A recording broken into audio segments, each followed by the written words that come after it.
The cell theory. The microscopes we use today are far more complex than those that Dutch shopkeeper Antony van Leeuwenhoek used in the 1600s. Skilled in crafting lenses, van Leeuwenhoek observed the movements of single-celled organisms, which he collectively termed animalcules. In the 1665 publication Micrographia, experimental scientist Robert Hooke coined the term cell for the box-like structures he observed when viewing cork tissue through a lens. In the 1670s, van Leeuwenhoek discovered bacteria and protozoa.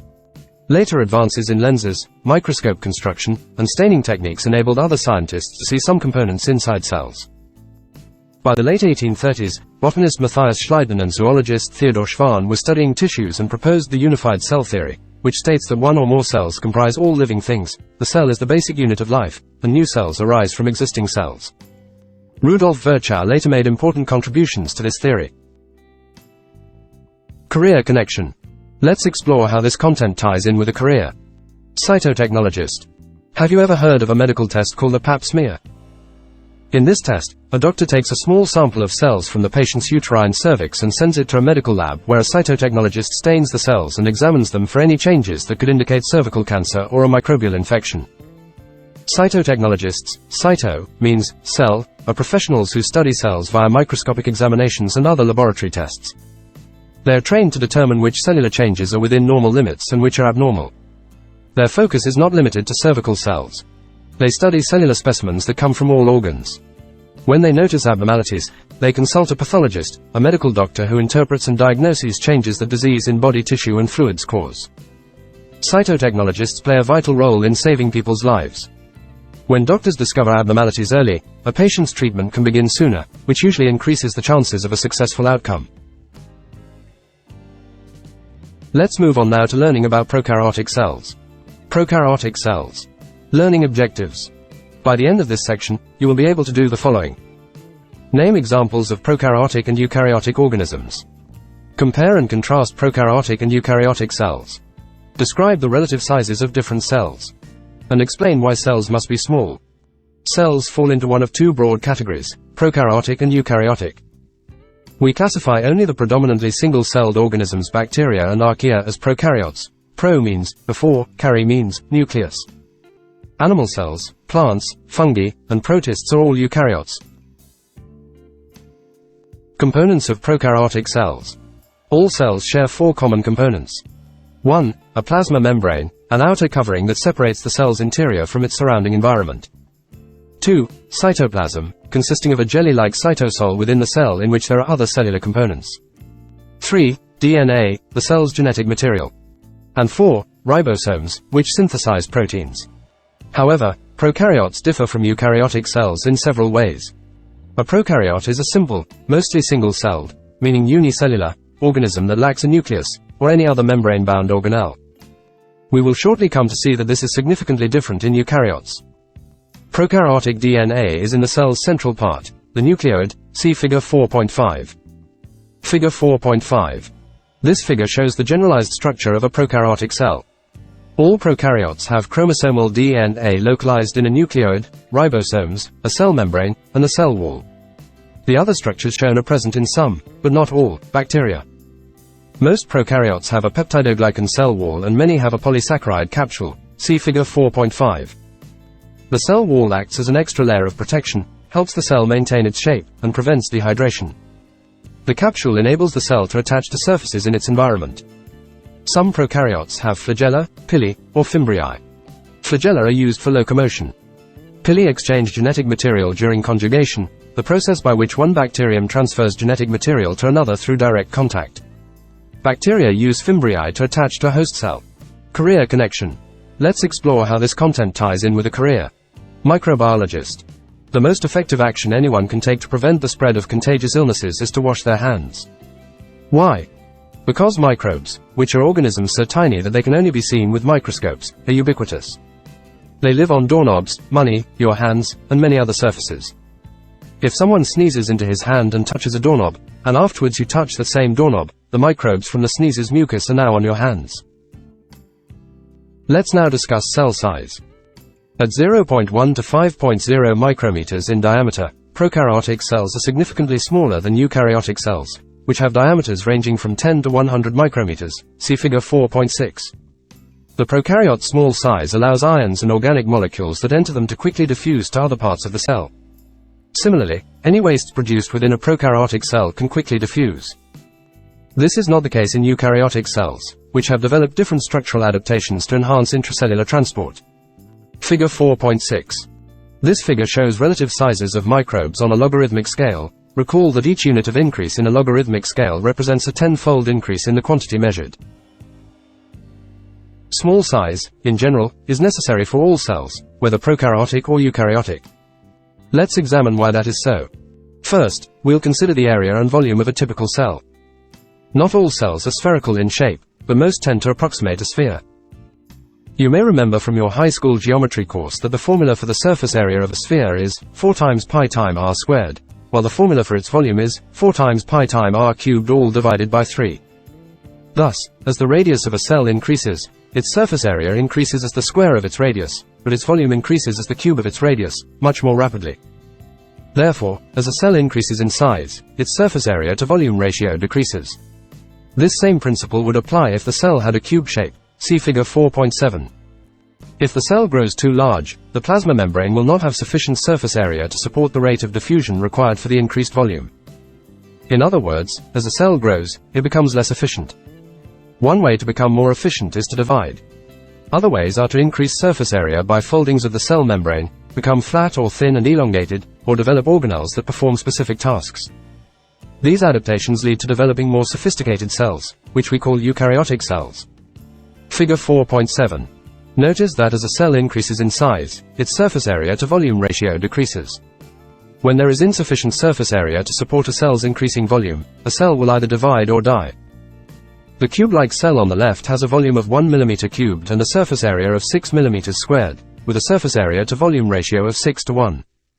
Whereas, the cube-like cell on the right has a volume of 8 mm cubed and a surface area of 24 mm squared, with a surface area to volume ratio of 3 to 1. Prokaryotic cells are much smaller than eukaryotic cells. What advantages might small cell size confer on a cell? What advantages might large cell size have? Let's now move on to learning about eukaryotic cells. Eukaryotic cells. Learning objectives. By the end of this section, you will be able to do the following. Describe the structure of eukaryotic cells. Compare animal cells with plant cells. State the role of the plasma membrane. And summarize the functions of the major cell organelles. Have you ever heard the phrase, form follows function? It's a philosophy that many industries follow. In architecture, this means that buildings should be constructed to support the activities that will be carried out inside them. For example, a skyscraper should include several elevator banks. A hospital should have its emergency room easily accessible.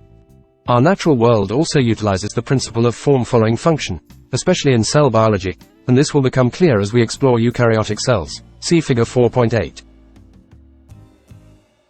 Unlike prokaryotic cells, eukaryotic cells have 1. A membrane-bound nucleus.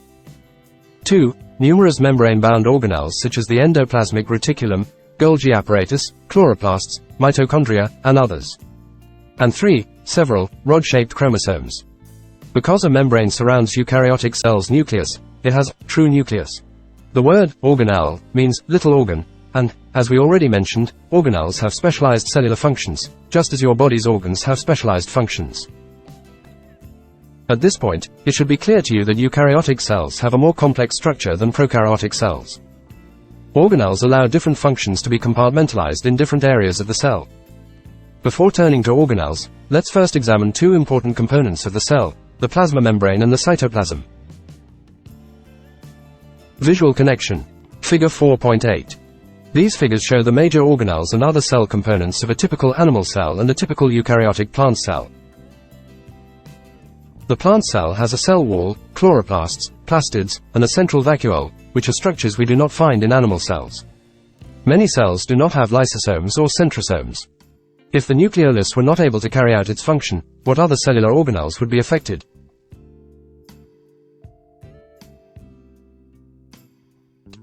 The plasma membrane. Like prokaryotes, eukaryotic cells have a plasma membrane, see figure 4.9, which is a phospholipid bilayer with embedded proteins that separates the internal contents of the cell from its surrounding environment. A phospholipid is a lipid molecule with two fatty acid chains and a phosphate-containing group. The plasma membrane controls the passage of organic molecules, ions, water, and oxygen into and out of the cell. Wastes, such as carbon dioxide and ammonia, also leave the cell by passing through the plasma membrane. Figure 4.9. The eukaryotic plasma membrane is a phospholipid bilayer with proteins and cholesterol embedded in it. The plasma membranes of cells that specialize in absorption fold into finger-like projections that we call microvilli. Singular pronunciation is microvillus. See Figure 4.10. Such cells typically line the small intestine, the organ that absorbs nutrients from digested food. This is an excellent example of form-following function. People with celiac disease have an immune response to gluten, which is a protein in wheat, barley, and rye. The immune response damages microvilli, and thus, afflicted individuals cannot absorb nutrients. This leads to malnutrition, cramping, and diarrhea. Patients suffering from celiac disease must follow a gluten-free diet. Figure 4.10. Microvilli, as they appear on cells lining the small intestine, increase the surface area available for absorption. These microvilli are only on the area of the plasma membrane that faces the cavity from which substances will be absorbed. The cytoplasm. The cytoplasm is the cell's entire region between the plasma membrane and the nuclear envelope, a structure we will discuss shortly. It is comprised of organelles suspended in the gel-like cytosol, the cytoskeleton, and various chemicals. See Figure 4.8. Even though the cytoplasm consists of 70 to 80% water, it has a semi-solid consistency, which comes from the proteins within it. However, proteins are not the only organic molecules in the cytoplasm. Glucose and other simple sugars, polysaccharides, amino acids, nucleic acids, fatty acids, and derivatives of glycerol are also there. Ions of sodium, potassium, calcium, and many other elements also dissolve in the cytoplasm. Many metabolic reactions, including protein synthesis, take place in the cytoplasm. The nucleus. Typically, the nucleus is the most prominent organelle in a cell. See Figure 4.8. The nucleus, plural pronunciation is nuclei, houses the cell's DNA and directs the synthesis of ribosomes and proteins.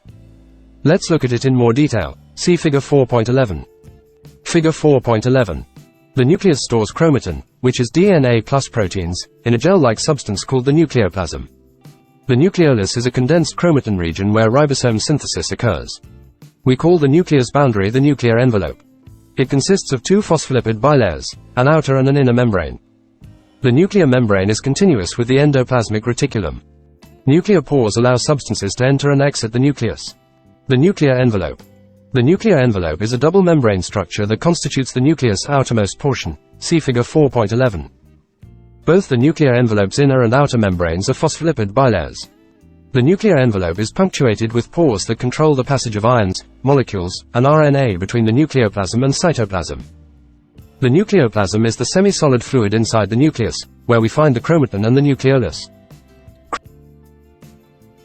Chromatin and chromosomes. To understand chromatin, it is helpful to first explore chromosomes, structures within the nucleus that are made up of DNA, the hereditary material. You may remember that in prokaryotes, DNA is organized into a single circular chromosome. In eukaryotes, chromosomes are linear structures. Every eukaryotic species has a specific number of chromosomes in the nucleus of each cell. For example, in humans, the chromosome number is 46, while in fruit flies, it is 8. Chromosomes are only visible and distinguishable from one another when the cell is getting ready to divide. When the cell is in the growth and maintenance phases of its life cycle, proteins attach to chromosomes, and they resemble an unwound, jumbled bunch of threads. We call these unwound protein chromosome complexes chromatin. See Figure 4.12. Chromatin describes the material that makes up the chromosomes both when condensed and decondensed. Figure 4.12. Part A. This image shows various levels of chromatin's organization, DNA and protein. Part B. This image shows paired chromosomes. The nucleolus. We already know that the nucleus directs the synthesis of ribosomes, but how does it do this? Some chromosomes have sections of DNA that encode ribosomal RNA. A darkly staining area within the nucleus called the nucleolus, plural pronunciation, nucleoli, aggregates the ribosomal RNA with associated proteins to assemble the ribosomal subunits that are then transported out through the pores in the nuclear envelope to the cytoplasm. Ribosomes. Ribosomes are the cellular structures responsible for protein synthesis. When we view them through an electron microscope, Ribosomes appear either as clusters, polyribosomes, or single, tiny dots that float freely in the cytoplasm. They may be attached to the plasma membrane's cytoplasmic side or the endoplasmic reticulum's cytoplasmic side and the nuclear envelope's outer membrane, see figure 4.8. Electron microscopy shows us that ribosomes, which are large protein and RNA complexes, consist of two subunits, large and small, see figure 4.13. Ribosomes receive the orders for protein synthesis from the nucleus where the DNA transcribes into messenger RNA, mRNA. The mRNA travels to the ribosomes, which translate the code provided by the sequence of the nitrogenous bases in the mRNA into a specific order of amino acids in a protein. Amino acids are the building blocks of proteins. Figure 4.13. A large subunit, shown on top, and a small subunit, shown on bottom, comprise ribosomes. During protein synthesis, ribosomes assemble amino acids into proteins. Because protein synthesis is an essential function of all cells, including enzymes, hormones, antibodies, pigments, structural components, and surface receptors, there are ribosomes in practically every cell. Ribosomes are particularly abundant in cells that synthesize large amounts of protein. For example, the pancreas is responsible for creating several digestive enzymes, and the cells that produce these enzymes contain many ribosomes. Thus, we see another example of form-following function. Mitochondria. Scientists often call mitochondria, singular pronunciation, mitochondrion, powerhouses, or energy factories, of both plant cells and animal cells, because they are responsible for making adenosine triphosphate, ATP, which is the cell's main energy-carrying molecule. ATP represents the cell's short-term stored energy. Cellular respiration is the process of making ATP using the chemical energy in glucose and other nutrients. In mitochondria, this process uses oxygen and produces carbon dioxide as a waste product. In fact, the carbon dioxide that you exhale with every breath comes from the cellular reactions that produce carbon dioxide as a byproduct. In keeping with our theme of form-following function, it is important to point out that muscle cells have a very high concentration of mitochondria that produce ATP. Your muscle cells need considerable energy to keep your body moving. When your cells don't get enough oxygen, they do not make much ATP. Instead, producing lactic acid accompanies the small amount of ATP they make in the absence of oxygen. Mitochondria are oval-shaped, double-membrane organelles, see figure 4.14, that have their own ribosomes and DNA. Each membrane is a phospholipid bilayer embedded with proteins. The inner layer has folds called cristae. We call the area surrounded by the folds the mitochondrial matrix. The cristae and the matrix have different roles in cellular respiration. Figure 4.14. This electron micrograph shows a mitochondrion through an electron microscope. This organelle has an outer membrane and an inner membrane. The inner membrane contains folds, called cristae, which increase its surface area. We call the space between the two membranes the intermembrane space, and the space inside the inner membrane the mitochondrial matrix. ATP synthesis takes place on the inner membrane. Peroxisomes. Peroxisomes are small, round organelles enclosed by single membranes. They carry out oxidation reactions that break down fatty acids and amino acids. They also detoxify many poisons that may enter the body. Many of these oxidation reactions release hydrogen peroxide, which would be damaging to cells. However, when these reactions are confined to peroxisomes, enzymes safely break down the hydrogen peroxide into oxygen and water. For example, peroxisomes in liver cells detoxify alcohol. Glyoxysomes, which are specialized peroxisomes in plants, are responsible for converting stored fats into sugars. Plant cells contain many different types of peroxisomes that play a role in metabolism, pathogeny defense, and stress response, to mention a few. Vesicles and vacuoles. Vesicles and vacuoles are membrane-bound sacs that function in storage and transport. Other than the fact that vacuoles are somewhat larger than vesicles, there is a very subtle distinction between them. Vesicle membranes can fuse with either the plasma membrane or other membrane systems within the cell. Additionally, some agents such as enzymes within plant vacuoles break down macromolecules. The vacuole's membrane does not fuse with the membranes of other cellular components. Animal cells versus plant cells. At this point, you know that each eukaryotic cell has a plasma membrane, cytoplasm, a nucleus, ribosomes, mitochondria, peroxisomes, and in some, vacuoles, but there are some striking differences between animal and plant cells. While both animal and plant cells have microtubule organizing centers, MTOCs, animal cells also have centrioles associated with the MTOC, a complex we call the centrosome. Animal cells each have a centrosome and lysosomes, whereas most plant cells do not. Plant cells have a cell wall, chloroplasts and other specialized plastids, and a large central vacuole, whereas animal cells do not. The centrosome. The centrosome is a microtubule organizing center found near the nuclei of animal cells. It contains a pair of centrioles, two structures that lie perpendicular to each other, see figure 4.15. Each centriole is a cylinder of 9 triplets of microtubules. The centrosome, the organelle where all microtubules originate, replicates itself before a cell divides, and the centrioles appear to have some role in pulling the duplicated chromosomes to opposite ends of the dividing cell. However, the centriole's exact function in cell division isn't clear, because cells that have had the centrosome removed can still divide, and plant cells, which lack centrosomes, are capable of cell division. Figure 4.15. The centrosome consists of two centrioles that lie at right angles to each other. Each centriole is a cylinder comprised of 9 triplets of microtubules. Non-tubulin proteins, indicated by the green lines, hold the microtubule triplets together. Lysosomes. Animal cells have another set of organelles that most plant cells do not, lysosomes. The lysosomes are the cell's garbage disposal. In plant cells, the digestive processes take place in vacuoles. Enzymes within the lysosomes aid in breaking down proteins, polysaccharides, lipids, nucleic acids, and even worn-out organelles. These enzymes are active at a much lower pH than the cytoplasms. Therefore, the pH within lysosomes is more acidic than the cytoplasm's pH. Many reactions that take place in the cytoplasm could not occur at a low pH, so again, the advantage of compartmentalizing the eukaryotic cell into organelles is apparent. The cell wall. If you examine figure 4.8, the plant cell diagram, you will see a structure external to the plasma membrane. This is the cell wall, a rigid covering that protects the cell, provides structural support, and gives shape to the cell. Fungal and some protist cells also have cell walls. While the prokaryotic cell wall's chief component is peptidoglycan, the major organic molecule in the plant, and some protists, cell wall is cellulose, see figure 4.16, a polysaccharide comprised of glucose units. Have you ever noticed that when you bite into a raw vegetable, like celery, it crunches? That's because you're tearing the celery cell's rigid cell walls with your teeth. Figure 4.16.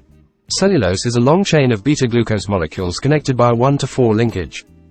The dashed lines at each end of the figure indicate a series of many more glucose units.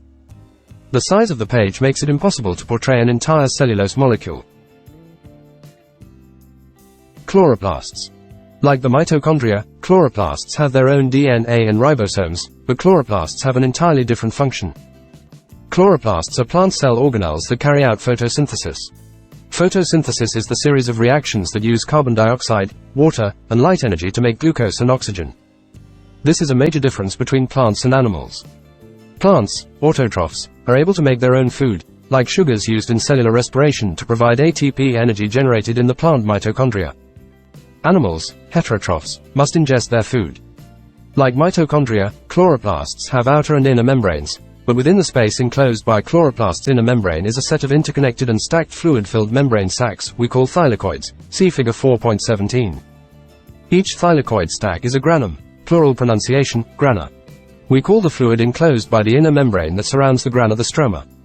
Figure 4.17. The chloroplast has an outer membrane, an inner membrane, and membrane structures, thylakoids that are stacked into grana.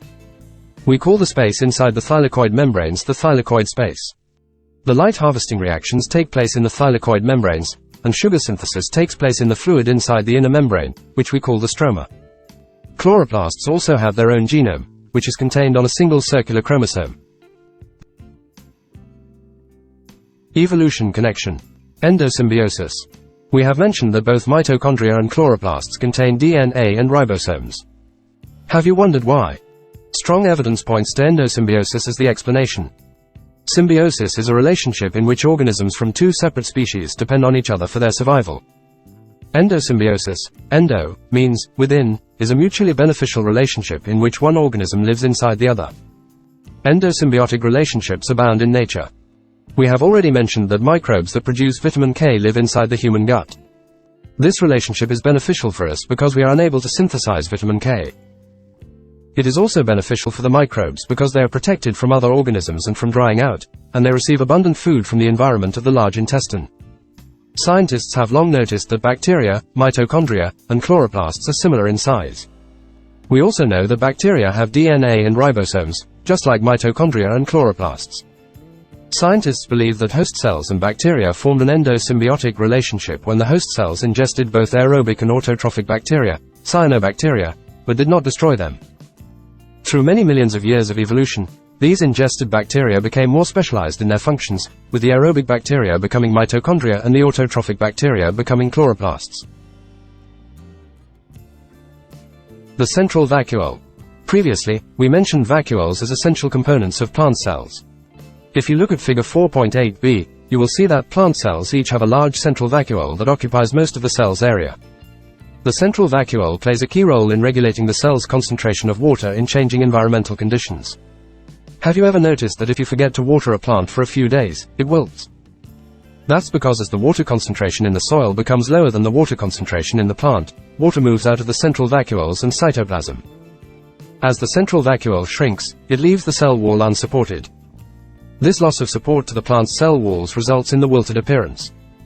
The central vacuole also supports the cell's expansion. When the central vacuole holds more water, the cell becomes larger without having to invest considerable energy in synthesizing new cytoplasm. Let's now move on to learn about the endomembrane system and proteins. The endomembrane system and proteins. Learning objectives. By the end of this section, you will be able to do the following. List the components of the endomembrane system, and recognize the relationship between the endomembrane system and its functions. The endomembrane system, remember, endo means within, is a group of membranes and organelles in eukaryotic cells that works together to modify, package, and transport lipids and proteins, see figure 4.18. It includes the nuclear envelope, lysosomes, and vesicles, which we have already mentioned, and the endoplasmic reticulum and Golgi apparatus, which we will cover shortly. Although not technically within the cell, the plasma membrane is included in the endomembrane system because, as you will see, it interacts with the other endomembranous organelles. The endomembrane system does not include either mitochondria or chloroplast membranes. Figure 4.18. Membrane and secretory proteins are synthesized in the rough endoplasmic reticulum, RER. The RER also sometimes modifies proteins. In this illustration, a green, integral membrane protein is modified by attachment of a purple carbohydrate in the vesicles with the integral protein bud from the endoplasmic reticulum and fuse with the Golgi apparatus cis-face. As the protein passes along the Golgi's cisternae, the addition of more carbohydrates further modifies it. After its synthesis is complete, it exits as an integral membrane protein of the vesicle that buds from the Golgi's transface. When the vesicle fuses with the cell membrane, the protein becomes an integral portion of that cell membrane. If a peripheral membrane protein was synthesized in the lumen, inside, of the would it end up on the inside or outside of the plasma membrane? The endoplasmic reticulum.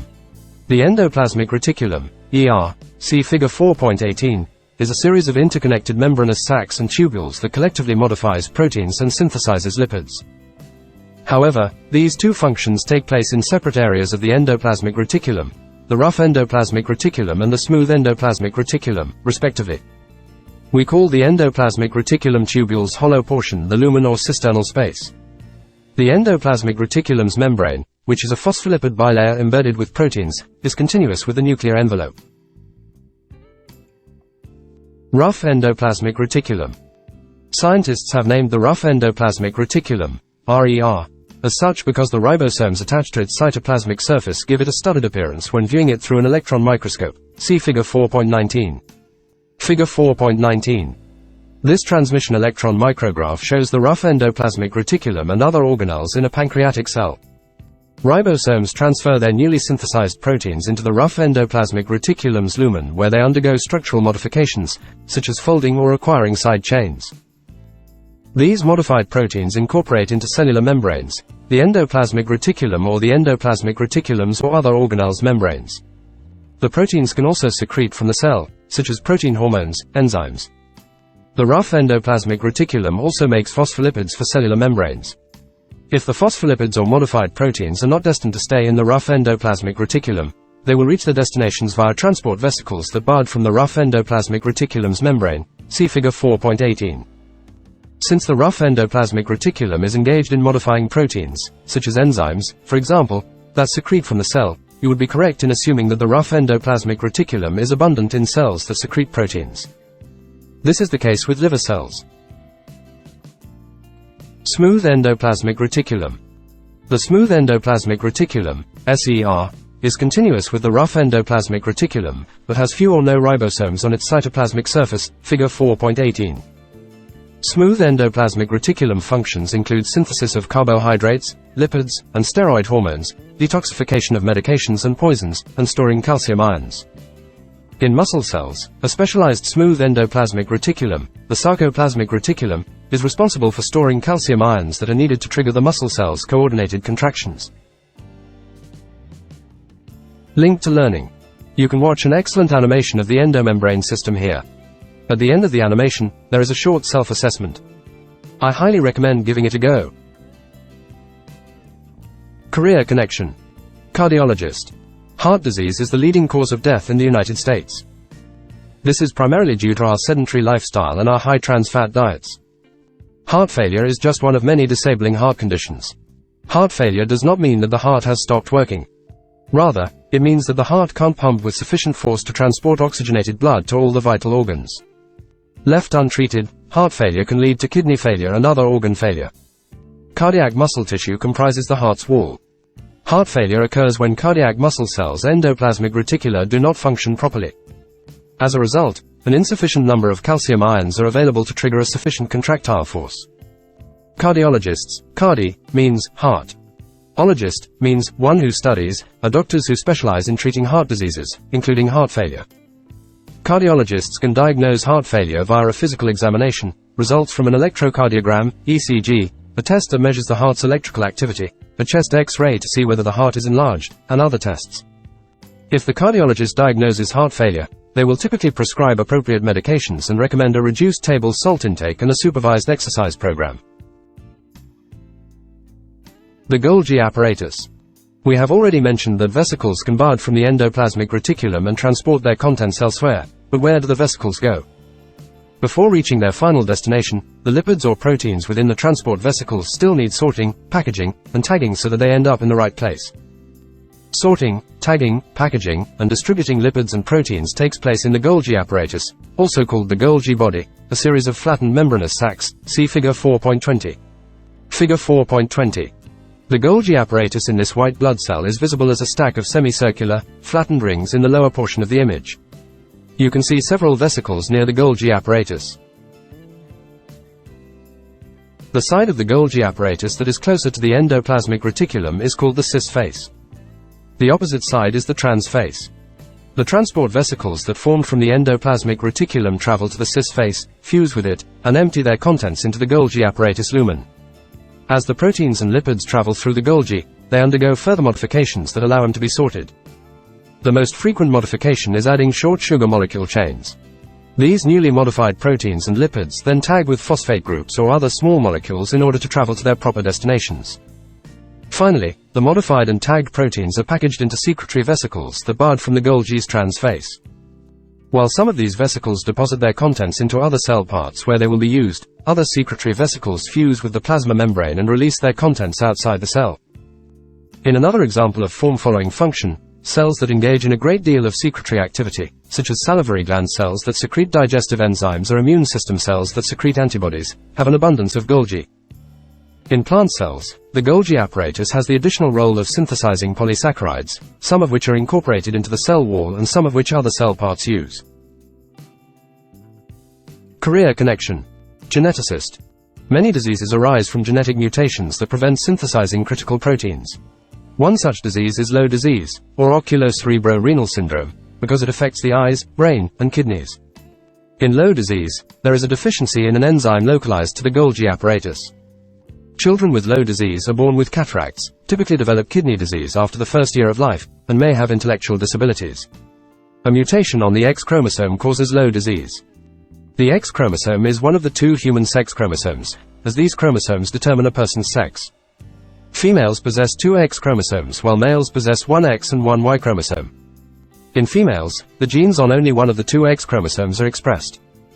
Females who carry the low disease gene on one of their X chromosomes are carriers and do not show symptoms of the disease. However, males only have one X chromosome and the genes on this chromosome are always expressed. Therefore, males will always have low disease if their X chromosome carries the low disease gene. Geneticists have identified the mutated gene's location, as well as many other mutation locations that cause genetic diseases. Through prenatal testing, a pregnant person can find out if the fetus they are carrying may be afflicted with one of several genetic diseases. Geneticists analyze prenatal genetic test results and may counsel pregnant people on available options. They may also conduct genetic research that leads to new drugs or foods, or perform DNA analyses for forensic investigations. Lysosomes. In addition to their role as the digestive component and organelle recycling facility of animal cells, lysosomes are part of the endomembrane system. Lysosomes also use their hydrolytic enzymes to destroy pathogens, disease-causing organisms, that might enter the cell. A good example of this occurs in macrophages, a group of white blood cells which are part of your body's immune system. In a process that scientists call phagocytosis or endocytosis, a section of the macrophage's plasma membrane invaginates, folds in, and engulfs a pathogen. The invaginated section, with the pathogen inside, then pinches itself off from the plasma membrane and becomes a vesicle. The vesicle fuses with a lysosome. The lysosome's hydrolytic enzymes then destroy the pathogen. See Figure 4.21. Figure 4.21. A macrophage has engulfed, phagocytized, a potentially pathogenic bacterium and then fuses with lysosomes within the cell to destroy the pathogen. Other organelles are present in the cell, but for simplicity we do not show them. Let's now move on to explore the cytoskeleton. The cytoskeleton. Learning objectives. By the end of this section, you will be able to do the following. Describe the cytoskeleton. Compare the roles of microfilaments, intermediate filaments, and microtubules. Compare and contrast cilia and flagella. And summarize the differences among the components of prokaryotic cells, animal cells, and plant cells. If you were to remove all the organelles from a cell, would the plasma membrane and the cytoplasm be the only components left? No. Within the cytoplasm, there would still be ions and organic molecules, plus a network of protein fibers that help maintain the cell's shape, secure some organelles in specific positions, allow cytoplasm and vesicles to move within the cell, and enable cells within multicellular organisms to move. Collectively, scientists call this network of protein fibers the cytoskeleton. There are three types of fibers within the cytoskeleton: microfilaments, intermediate filaments, and microtubules. See Figure 4.22. Here, we will examine each. Figure 4.22. Microfilaments thicken the cortex around the cell's inner edge. Like rubber bands, they resist tension. There are microtubules in the cell's interior where they maintain their shape by resisting compressive forces. There are intermediate filaments throughout the cell that hold organelles in place. Microfilaments. Of the three types of protein fibers in the cytoskeleton, microfilaments are the narrowest.